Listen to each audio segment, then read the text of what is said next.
Have you ever tried to unsubscribe from a service only to find yourself trapped in an endless loop of clicks and frustration? Imagine that frustration multiplied by 10, and you begin to understand what it's like to try and cancel your subscription with Vonage, a company that seems to have made it their mission to keep their customers locked in, no matter the cost. So, who is Vonage? They're likely a company that you've never heard of.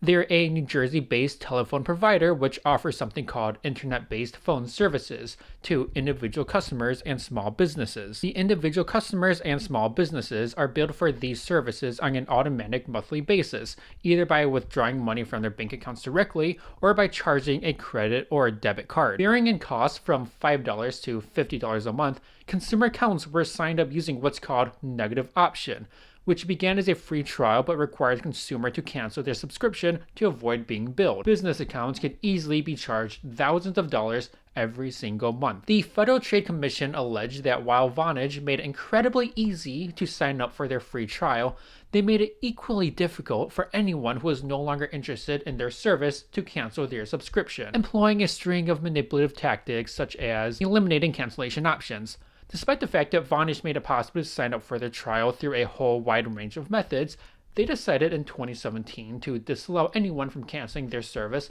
unless it was done over the phone to a live retention agent. It's kind of similar to how canceling a gym membership often requires you to physically talk to an employee at that gym, who's normally someone incredibly fit, just to remind you what your body could look like if you remained a member. Except in Vonage's case, it was done entirely over the phone. This proved beneficial to Vonage, since the communication being virtual meant that the retention agent could simply ignore your phone calls. If you can't get a retention agent on the line, then you can't cancel the subscription. And if you can't cancel the subscription, then you're stuck footing the bill for a service that you no longer desire. But getting the circles ran around you by the retention agents was actually the easy part.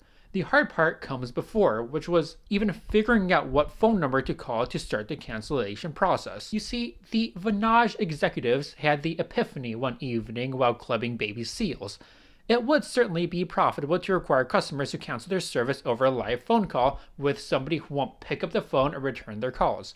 But why stop there? Why not remove the ability to make the phone call in the first place? They deliberately created as many hurdles as possible to stop paying customers from reaching the phone call stage, such as by reducing the number of hours that the call center worked, accidentally transferring calls to the wrong extension, and even flat out removing the phone number from the company's website. If the customer somehow made its way through the swamp of anti-cancellation practices, if they figured out the correct phone number to call, were lucky enough to get transferred to the correct extension during the limited working hours, and somehow got a retention agent to speak to them over the phone, they would then be hit with a third challenge: early cancellation fees. This one is pretty self-explanatory. Vonage would slam the customer with additional junk fees for the privilege of canceling the subscription that they didn't want. You'd expect the ordeal to be over at this point, but no. Even after going through the entire whole-ass gauntlet to cancel the subscription, Vonage still had the habit of still continuing to charge customers for the subscriptions that they've just canceled, despite the fact that the contract is legally null and void, and the exorbitant cancellation fee has already been paid. For all of this, Vonage and their parent company, telephone stock company of L.M. Ericsson, and yes, that's its real name, was fined $100 million by the FTC last November.